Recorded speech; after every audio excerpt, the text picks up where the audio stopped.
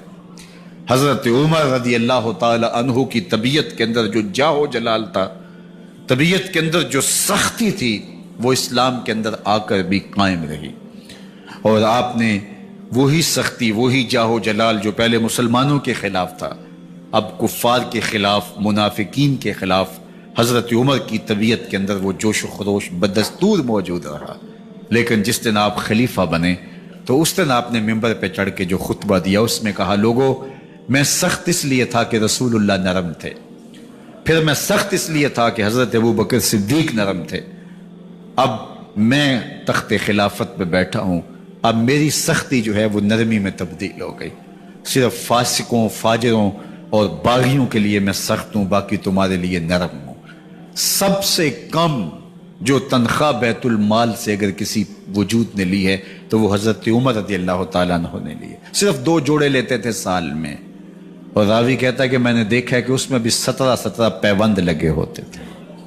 حضرت عمر رضی اللہ تعالیٰ عنہ کا طرز زندگی, آپ کا انداز معاشرت اور آپ کا انداز خلافت, ہر لمحہ آپ کی زندگی کا اٹھا کے دیکھیے کتنی مرتبہ قرآن حضرت عمر کی رائے کے مطابق نازل ہوا ہے. اللہ تعالیٰ جل شانہ نے ان کو صاحب الہام بنایا تھا. ہر امت میں کوئی صاحب الہام ہوتا ہے, حضور کی امت کا صاحب الہام حضرت عمر رضی اللہ تعالیٰ عنہ, اور آقا کریم نے انہیں اپنا وزیر قرار دیا. فرمایا میرے 2 وزیر آسمانوں میں ہیں, 2 وزیر زمینوں میں ہیں.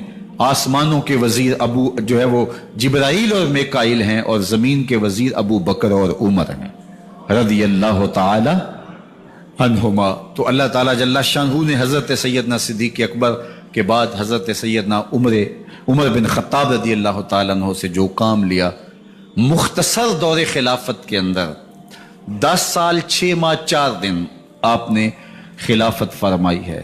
لیکن کہاں سے چلے اور یہاں مکران تک, بلوچستان کا حصہ ہے, یہاں تک آپ کے سلطنت کی حدود وسیع ہوئی.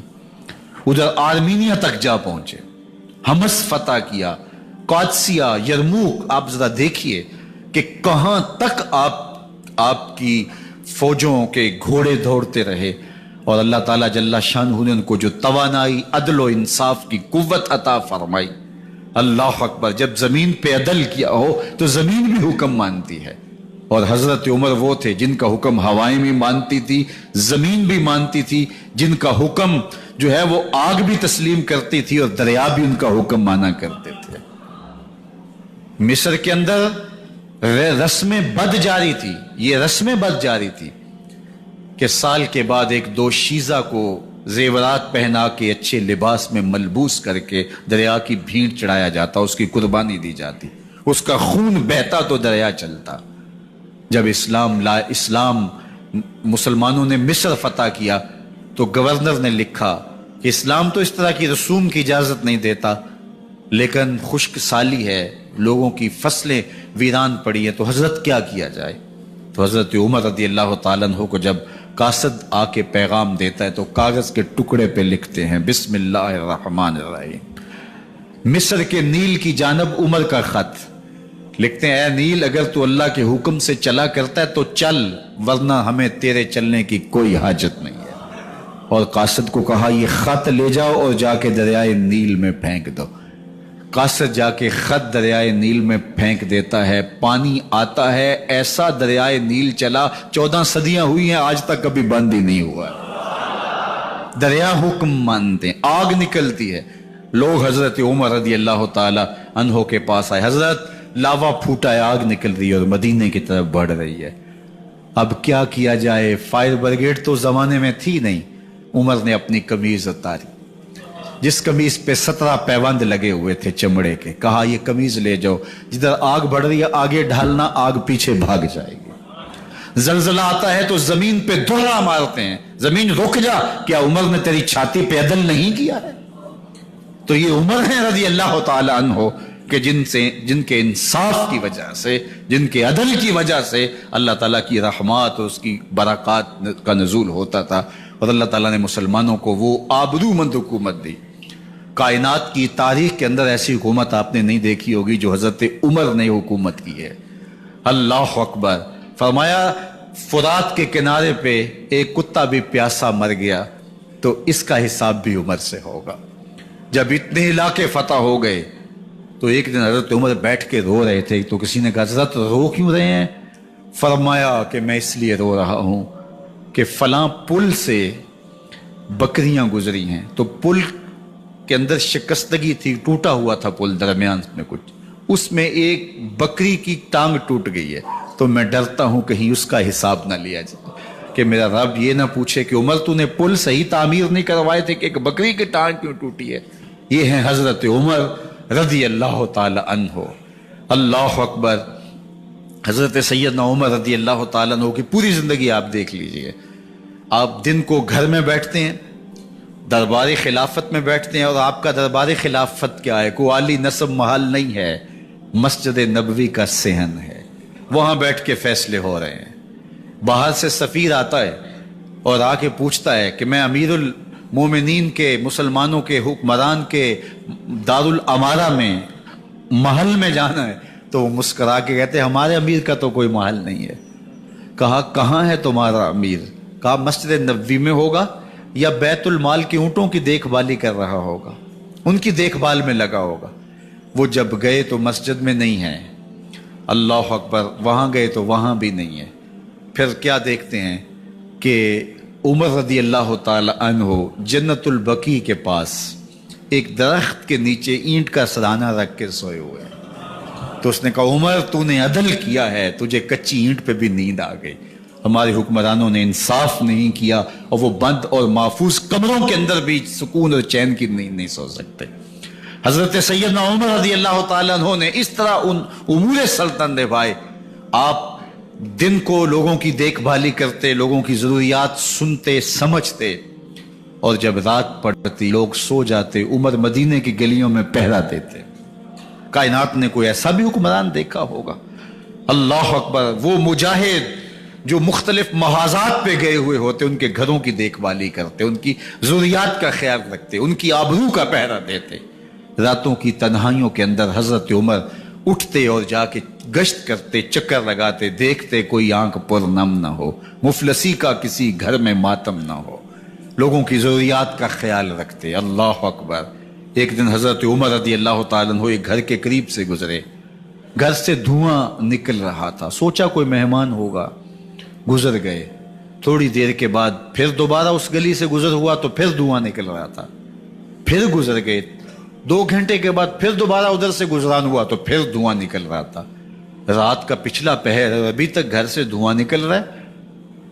عمر رضی اللہ تعالیٰ عنہ نے دروازے کو کھٹکھٹایا، اندر سے خاتون کی آواز آئی، اس وقت کون ہے؟ کہا ایک مسافر ہوں، پوچھنا چاہتا ہوں تمہارے گھر سے دھواں کیوں نکل رہا ہے رات کے اس پہر؟ کہا تمہیں اس سے کیا غرض؟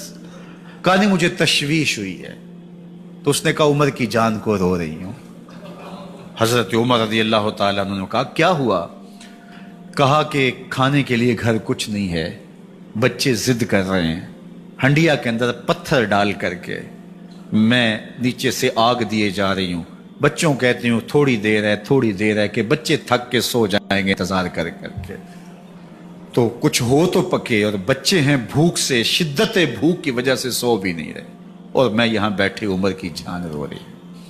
حضرت عمر رضی اللہ تعالیٰ عنہ واپس آئے، گھی کا کنستر اٹھایا، آٹے کی بوری لی اور ساز و سامان لیا۔ خادم تھا آپ کا اسلم بیت المال میں، اس نے حضرت یہ سب کچھ میں اٹھا لیتا ہوں۔ کہا حشر کے دن میرا بوجھ اٹھاؤ گے؟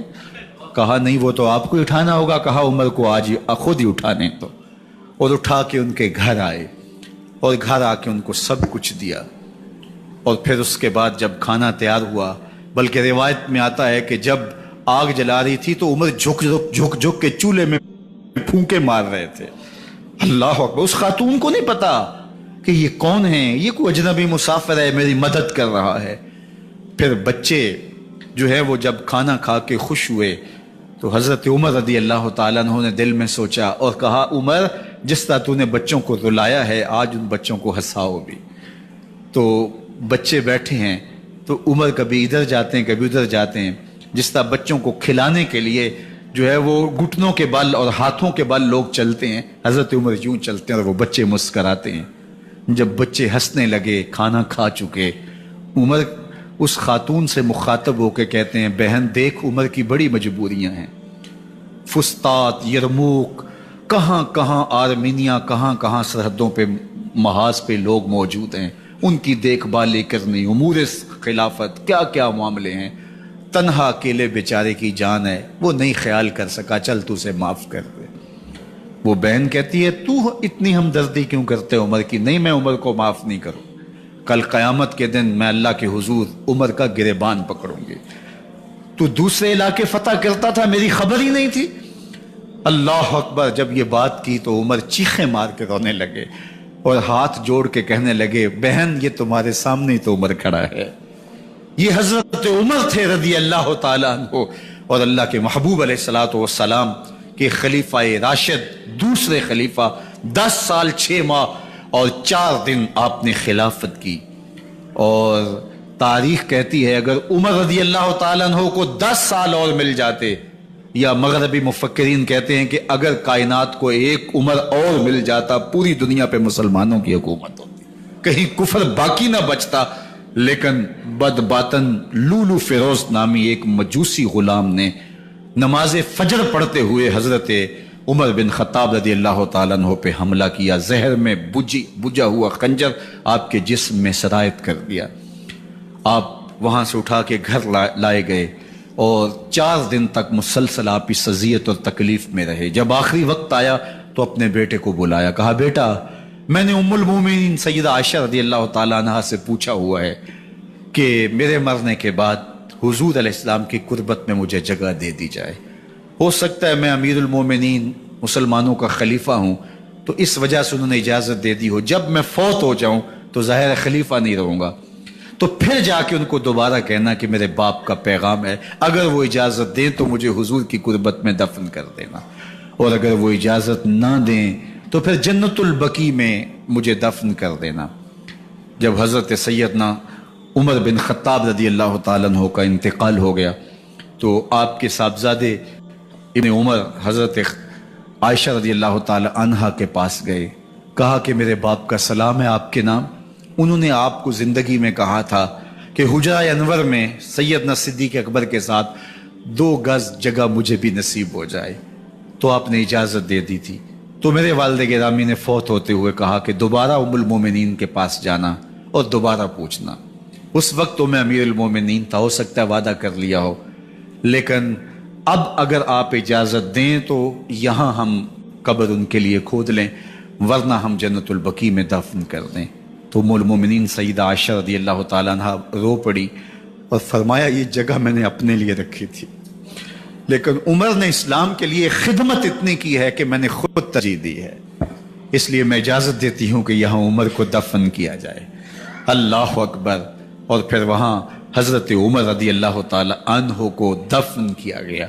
یہ قبر میرے حضور کی ہے، 7 حضرت صدیق اکبر ہیں، 7 حضرت عمر فاروق رضی اللہ تعالی عنہ ہیں۔ جے شک ہووی تے چل مدینے، جے شک ہووی تے چل مدینے، ویخ لے جوڑ مزاراں دا، بن یار نبی دیاں یاراں دا۔ حضور نے فرمایا ایک دن مسجد نبوی سے باہر نکل رہے تھے اور کچھ لوگ مسجد میں داخل ہو رہے تھے، حضور نے دائیں ہاتھ سے ابو بکر کا ہاتھ پکڑا تھا اور بائیں ہاتھ میں حضرت عمر کا ہاتھ تھا، اور جب لوگوں کو آتے ہوئے دیکھا ان کو مخاطب کرتے ہوئے کہا ہاکذا نبعث یوم القیامہ، قیامت کے دن ہم قبروں سے یوں ہی اٹھائے جائیں گے، میرے دائیں ہاتھ میں ابو بکر کا ہاتھ ہوگا، بائیں ہاتھ میں عمر کا ہاتھ ہوگا۔ جے شک ہووی تے چل مدینے، آویخ لے جوڑ مزاراں دا، بن یار نبی دیں یاراں دا۔ تو میرے حضور نے فرمایا جب اچھے لوگوں کا ذکر کرو تو میرے عمر کا ذکر بھی ضرور کیا کرو۔ تو حضرت عمر رضی اللہ تعالی عنہ اللہ کے محبوب کے محبوب ہیں، باقی صحابی مرید ہیں، حضرت عمر میرے حضور کی مراد ہیں۔ اللہ سے مانگ کر کے لیا ہے اللہ عمر بن خطاب عطا کرتے، اور پھر اللہ نے عمر کی صورت میں اسلام کو وہ عظیم تحفہ دیا جس سے اسلام کی عزت بڑھی اور شان و شوکت میں اضافہ ہوا، اور اسلام کے جھنڈے چار داغ عالم کے اندر لگ گئے۔ اللہ مجھے آپ کو حضرت عمر کے نقوش پاک کی برکتیں عطا فرمائے، اور ہمارے حکمرانوں کو ان کے نقوش پاک کو خضرا بناتے ہوئے اسلامی سلطنت کے خد و خال واضح کرنے کی توفیقات سے مالا مال کرے۔ انشاءاللہ اگلا جمعۃ المبارک 10 محرم کو ہی ہے، اور 12 بجے سے لے کے نماز عصر تک ہر سال ہم 10 محرم کا اجتماع کرتے ہیں۔ تو